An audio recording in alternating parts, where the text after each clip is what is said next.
Welcome to Mexico Unexplained, where we will explore the magic, the mysteries, and the miracles of Mexico. This series presents information based partly on theory and conjecture. The podcaster's purpose is to suggest some possible explanation, but not necessarily the only ones to the subjects we will examine. Here is your host, Robert Bitto.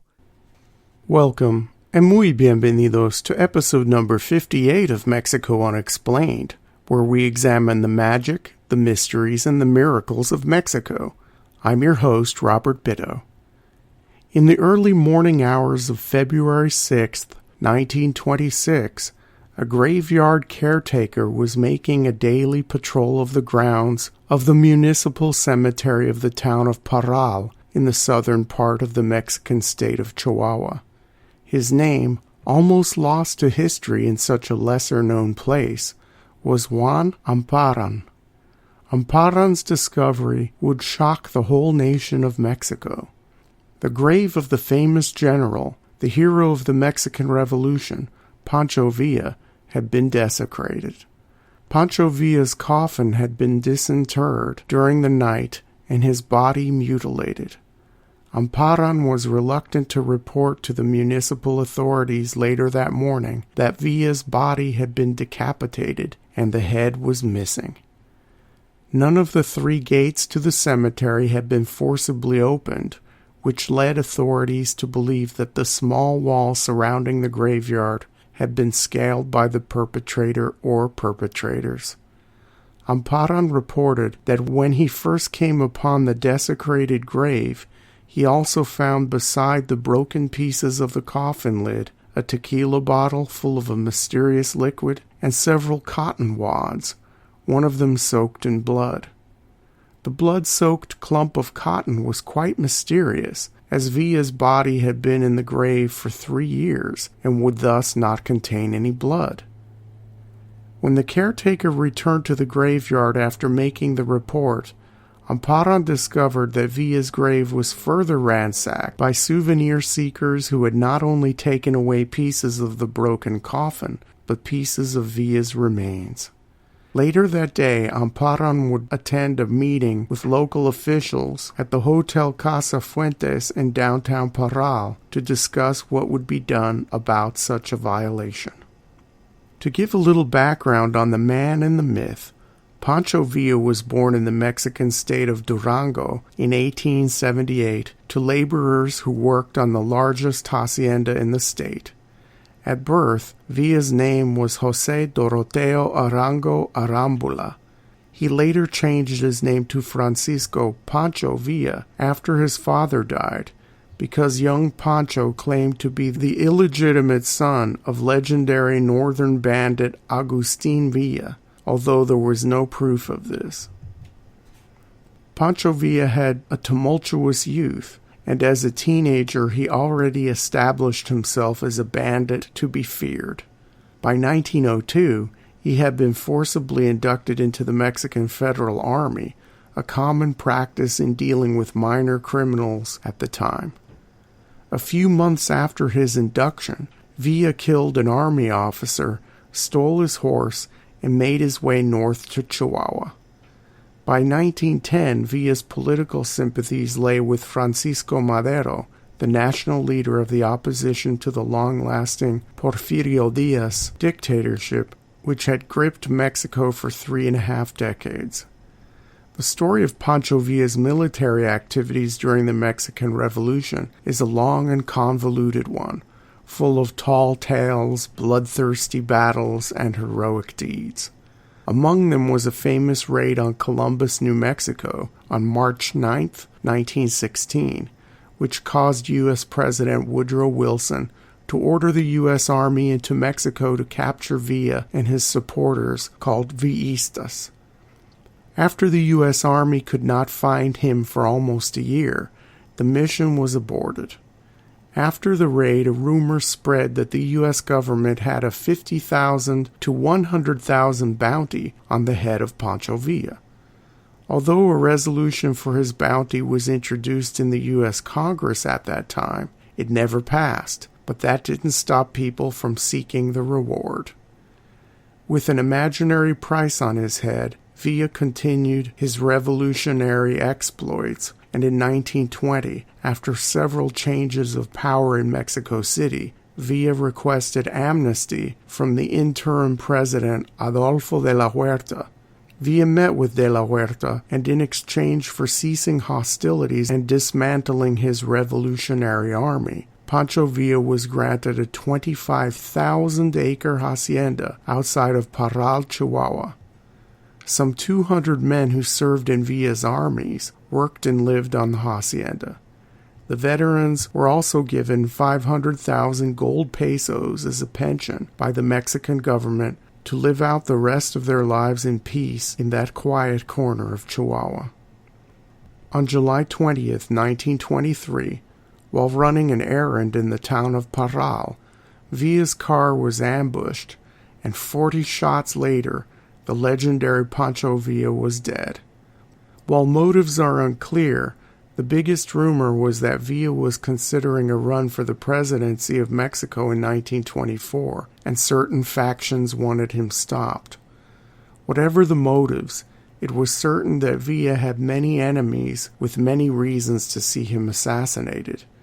He was laid to rest at the Parral Cemetery in an ordinary plot. So, 3 years after his death, and after any sort of bounty would be possible to claim, why would anyone want to steal the head of Pancho Villa? Let us return to the events of February of 1926.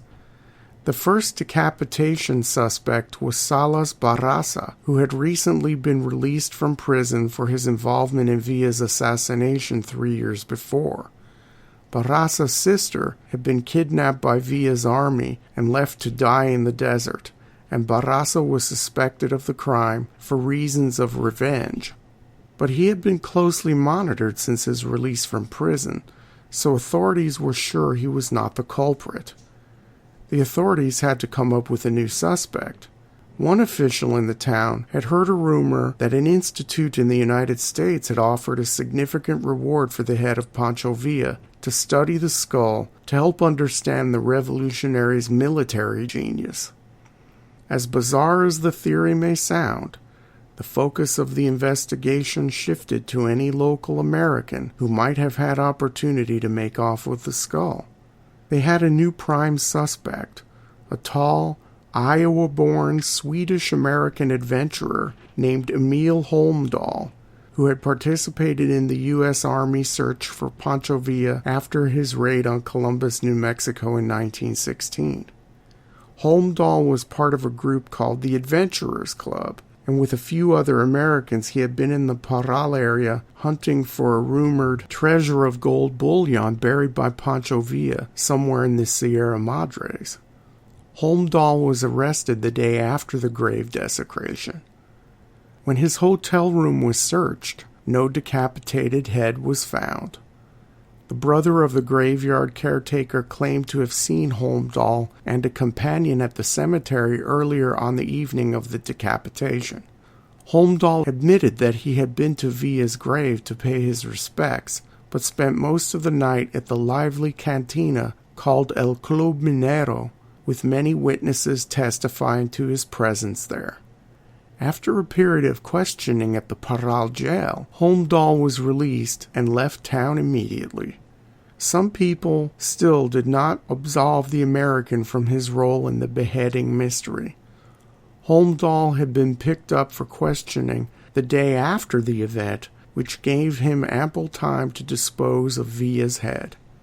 Additionally, there had been a mysterious plane which landed in Parral the night of the incident.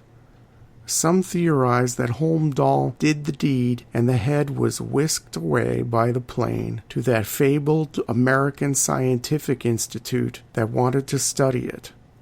As is customary in northern Mexico, Holmdahl's involvement with the missing head legend was turned into a ballad.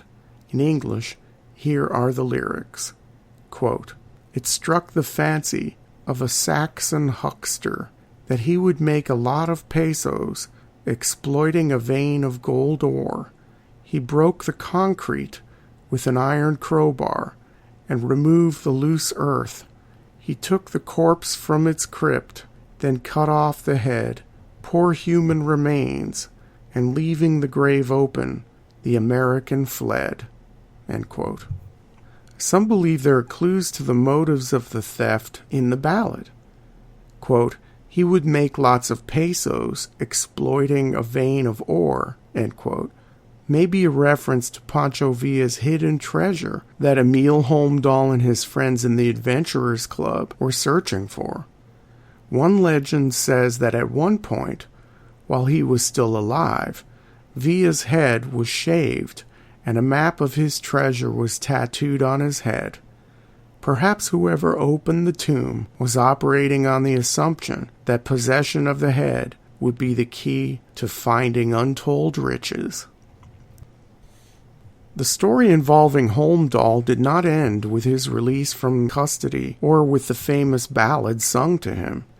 In 1955, after the publication of his biography on Pancho Villa titled Cock of the Walk, author Haldine Brady received a letter from an aging Texas oil wildcatter named L.M. Shadbolt, which recounted an encounter with Holmdahl in an El Paso hotel in 1927. According to the letter, Shadbolt and his business partner had been drinking heavily one night and met Holmdahl in the hotel bar. Holmdahl had taken up residence at this hotel soon after he had left Parral. After a few days of palling around with Shadbolt and his partner, Holmdahl invited the pair back to his room to show them a round object wrapped in newspaper. He peeled away the layers of the paper to reveal the head of Pancho Villa, the look of frozen horror still on his face. The letter to the author concluded with Shadbolt explaining that Holmdahl told him he was being paid $5,000 for the skull by some buyer in Chicago. We are still left with the big question, in this case, if Holmdahl did not use the skull as a treasure map, of what use would it have been to a buyer? Was the skull to undergo genuine scientific scrutiny, or was the buyer a collector of the grotesque? Was the letter sent to the author almost 30 years after the incident a fake? If so, why would a letter like this be faked? There are two other legends surrounding the disappearance of the head of Pancho Villa. One is connected to the mysterious plane flight the night of the beheading.